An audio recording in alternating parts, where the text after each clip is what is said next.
Okay, this video is going to be chapter 1 from my new book, Food, Mood, and IQ, by me, P. Rogers. Okay, so the first page, as soon as you open up, is the table of contents, and we're just going to do chapter 1. It's real short.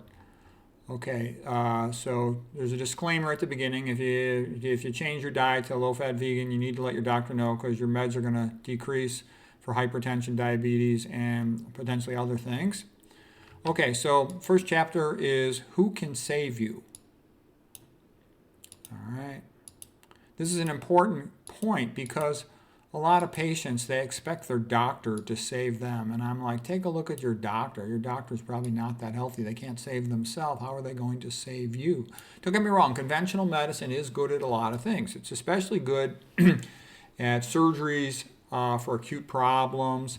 It's good in general at treating acute problems. Okay, it's good for end-of-life things. It's good for putting people on dialysis. It's good for, kidney transplants, stuff like that. But most people, they're, fat, sick, and going down the tubes cognitively, and this is chronic disease.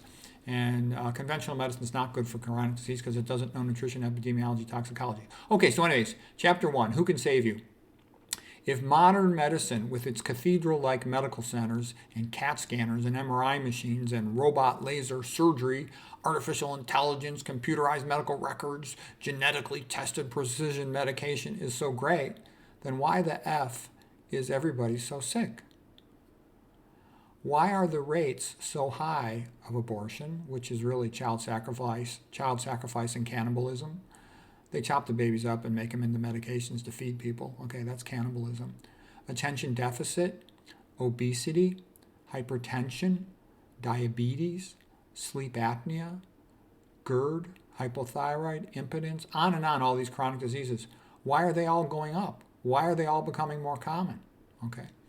The more the country spends on healthcare, the sicker the people get. Why? If the healthcare was working, the people should be getting healthier, but they're not. They're getting sicker. What's wrong? And here's the reason. Because most of conventional medicine is fake. Okay?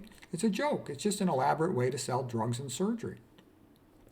American doctors go to medical school with good intentions. They want to help people. Most of them will say that. But the system is rigged against them, and the system is more powerful than the individual. They end up like Ben-Hur, forced to become Roman galley slaves who must now row faster and faster every day. Every Western hospital and clinic has a bean counter with a whip. At the end of the day, when the bean counter asks for the beans, which means billing codes generated, the doctor damn well better have his billing codes, or he's fired. They'll just let him go. That's what medicine's about. It's about generate billing codes as fast as you can to make more money for your hospital or your clinic. Okay? No one cares about patients. It doesn't matter what happens to the fat, stupid, moron, low-life patients. No one cares about them. Okay? Whether the patient lives or dies, it's irrelevant. Okay? The patient has no money. No one even tracks outcomes. Who cares? They will never track outcomes because if somebody went by outcomes and started posting their outcomes, somebody would come along with a low-fat vegan diet and they would be far superior. There'd be no comparison. Okay?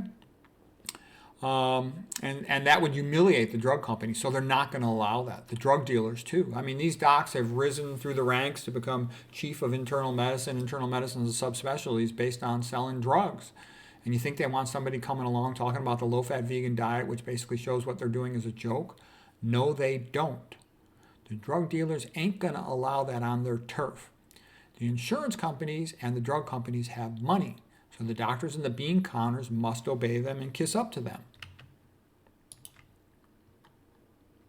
And please them. Now, if you're like most people, you're probably half screwed or 2/3 screwed, but count your blessings, you're not completely screwed. The good news is there's a lot you can do to help yourself. The bad news is you're going to have to do almost all of it yourself. Only you can save you. That's why you have to learn this. And that's why I think most people fail is they think that the medical system out there is going to do something for them. But a lot of times there's nothing you can do. All it can do is give you a drug that doesn't work. So you're going to have to do something that actually works, which is all this diet and lifestyle stuff.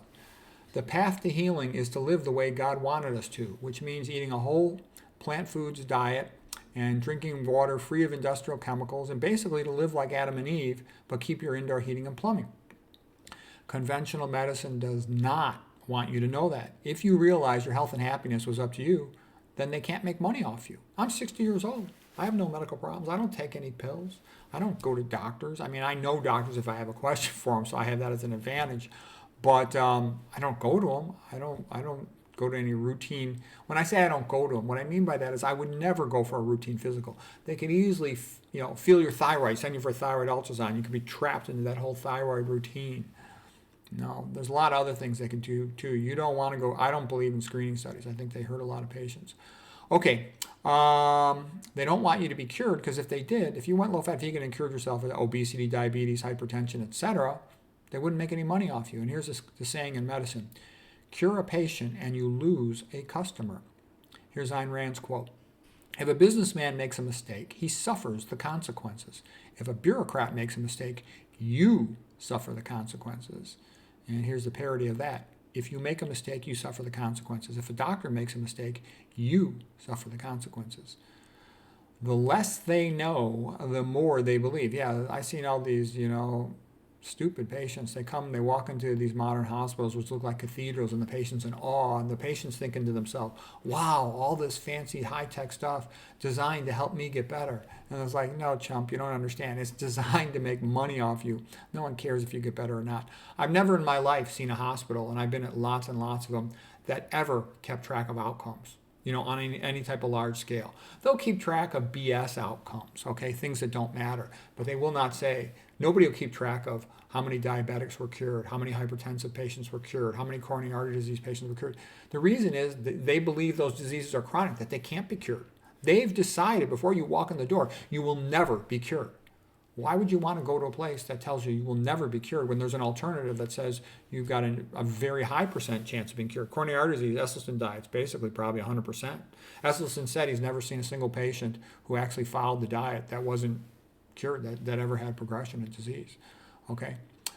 The motto of conventional medicine is match the ill to the pill and send the bill. Of dentistry, drill 'em, fill 'em, and bill 'em. The motto of psychology is keep asking questions about negative emotions, bad experiences, how terrible their parents were, until they become anxious and depressed. Then schedule a follow-up appointment. Yeah, that's what I'm saying. Psychology, a lot of it's just fundamentally evil. It's really a lot of it a throwback to what I would call, Freudian psychoanalysis. And like Karl Kraus had said, he said, psychoanalysis is the disease it pretends to cure. Whatever you focus on, you will start to expand its importance in your mind. So if you constantly, are saying to a person, oh, did you have bad experiences as a childhood? Did your parents abuse you? Were you bullied as a child? Were you molested? Blah, blah, blah, blah, blah. They keep on accentuating the negative, and that gets the person to start thinking about it. And psychoanalysis is known to ruin relationships of people. And it gets them all messed up. They become sort of obsessed about the past instead of trying to move on to the future and have a better life. Okay, the motto of psychology is keep asking questions. Oh, no, we did that. The motto of psychiatry is drugs first, questions later. The low-life psychologists have already asked the questions. It's time to sell drugs. Yeah, psychiatry, they get paid to sell drugs. They don't get paid to talk to you. So here's the next line. This one is from Thomas Schaas. Psychotherapy is the medicalization of human social problems, through and through, 100%. Psychoanalysis is medicalization squared. And psychiatry is medicalization cubed. Okay, Schaas is one of the all-time great psychiatrists. Okay, what about the institutions that are supposed to help you? Like I said, the schools are a joke. What do they do now in the modern public schools? They castrate children, they sell them amphetamines, they promote promiscuity and atheism, turning children against their parents. You want to run from the public schools. I told you about psychology being a joke. They can't tell the difference between a man and a woman. How are they going to give you advice about relationships, okay?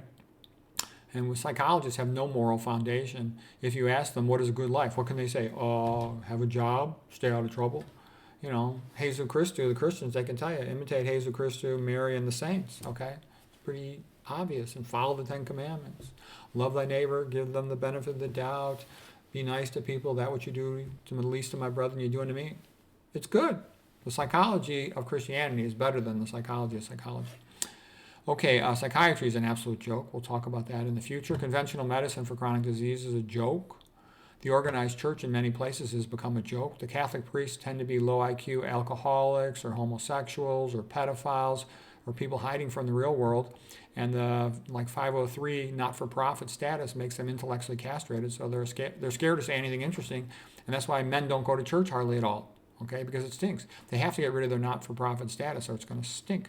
Okay, Protestants at least allow the pastors to marry, but Protestantism is so bleak in comparison with Catholicism because it excludes, the Virgin Mary and the saints, and in many places the arts of painting and sculpture. And then the other thing, they're often naive. In many Protestant churches, they sort of turn over ruling of the church to a secular ruler. A secular ruler cares about secular things like power. They don't care about religion. And that's been a big part in destroying the Protestant church, for example, in England, the Anglican branch of the Christian church. Okay, and so then the book says, until the churches allow smart, macho, married, or divorced alpha males like me with no restrictions on free speech to run the show or to at least speak at Mass and church, they're always going to suck. And Christians are going to have to worship largely on their own. Who can you count on? Yourself. But what if you don't know what to do? Then start learning with this book. Format of the book. The easy stuff is put in the beginning so everybody could read it. The book will progressively move towards more advanced topics like molecular biology, neurophysiology, biochemistry. So a lot of people aren't going to be able to read that, but at least they can get the stuff in the first chapters, and that's the most important stuff. If you already know a topic, feel free to skip that section and move to the next chapter. Okay, next chapter is chapter 2, and that's probably the best chapter in the whole book. So I would say at least listen to that one, and then it's up to you if you want to listen to any of the other ones. But I think the chapter 2 one, you'll find that is something you've never seen before or heard before, and it's going to be useful to you. Okay, so anyways, that's it. Hope that was helpful.